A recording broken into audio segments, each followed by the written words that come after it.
ऐं वरता पंहिंजा दंग विढ़ी से क़ौमूं थियूं आज़ाद भिटाई मारू ज़िंदाबाद भिटाई। मां आहियां Abdul Hakeem Chandio, advocate, Mehran university housing society Jamshoro खां। अॼु मां तव्हां सां क़ुरान जे उन मफ़हूम ऐं तफ़सीर मुतालिक़ ॻाल्हाईंदुसि जेको क़ुरान चवे थो त वलकुम फिल क़िसास हयातुन या उलल अलबाब। ए इंसान तव्हांजी ज़िंदगी तव्हांजे इंतिकाम में आहे, पलांद में आहे। ॿी जगह ते फरमायो रब्बे काइनात अल उज़्नो बिल उज़्ने अल सिन्नो बिल सिन्ने अन नफ़्सो बिल नफ़्स। जेको ॾंदु भञेव उन जो ॾंदु भञो, जेको कनु कपेव उन जो कनु कपियो, जेको तव्हांजी ज़िंदगी खसे उन खां ज़िंदगी खसियो। इहो आहे फ़लसफ़े हयात, इहो आहे फ़लसफ़े काइनात जेको वक़्त जे आलमनि ऐं मौजूदा वक़्त जे मौलवियुनि हक़ीक़तुनि खे लिकाए करे फ़क़ति इहा इबादत जेका महदूद कई वई आहे निमाज़ ऐं रोज़े ताईं, उनखे माण्हुनि ताईं पहुचायो वियो आहे। क़ुरान इहो बि त चवे थो न कुतिब अलैकुम सियाम कमा कुतिब अलल लज़ीन मिन क़ब्लिकुम लअल्लकुम तत्तक़ून।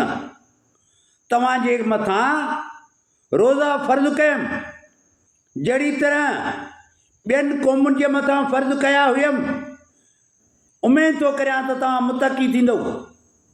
जॾहिं कुतिब अलैकुम सियाम आहे त साॻी तरह क़ुरान में इहो बि त आयल आहे न त कुतिब अलैकुमुल क़िताल, तव्हांजे मथां क़त्ल करणु फ़र्ज़ु कयो वियो आहे। कंहिंखे क़त्ल कंदव?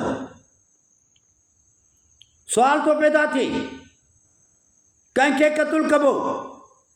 उहे माण्हू जेके तव्हांजा वसीला फ़बाइनि, तव्हांखे कंगाल रखनि, तव्हांजी वसीलनि ते मिल्कियत ते कब्ज़ा करनि।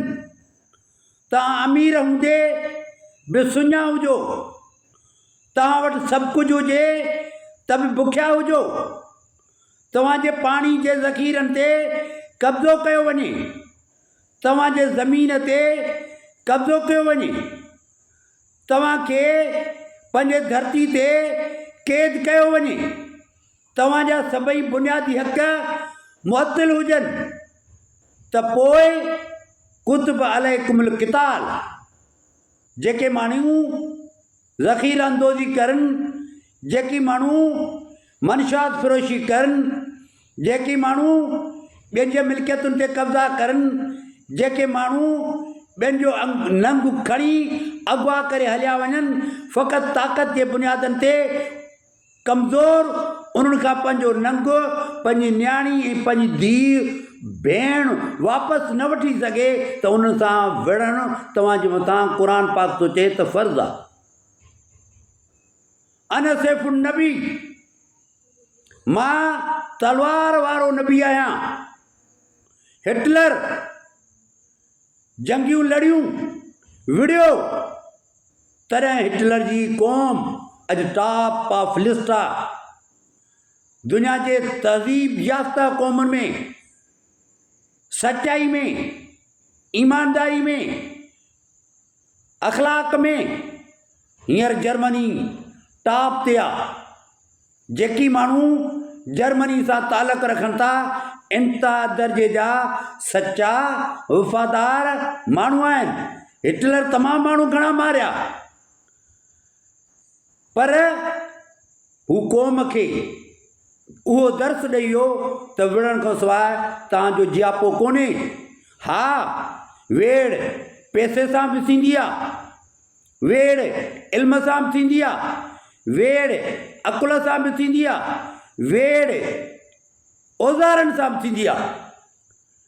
जॾहिं तालीमी इदारा तव्हांजे लाइ बंदि कया वञनि, जॾहिं कंप्यूटर टेक्नोलॉजी जे सिखण जा इंस्टीट्यूशन्स तव्हांजे लाइ बेमाना हुजनि, जॾहिं तदरीसी दर्सगाहूं तव्हांजे लाइ कोर्सगर हुजनि, त उन वक़्तु तव्हां वटि फ़क़ति हिकिड़ी शइ बचे थी, औज़ार, हथियार। हथियार खां सवाइ पंहिंजे धरती जो तहफ़ुज़ करणु मुमकिन कोन्हे, हथियार खां सवाइ पंहिंजे धरती जो तहफ़ुज़ करणु मुमकिन कोन्हे। तॾहिं हींअर असां महकूम आहियूं, मजबूर आहियूं जो असां बेयारो मददगार आलमी सतह ते पुठा था वञूं।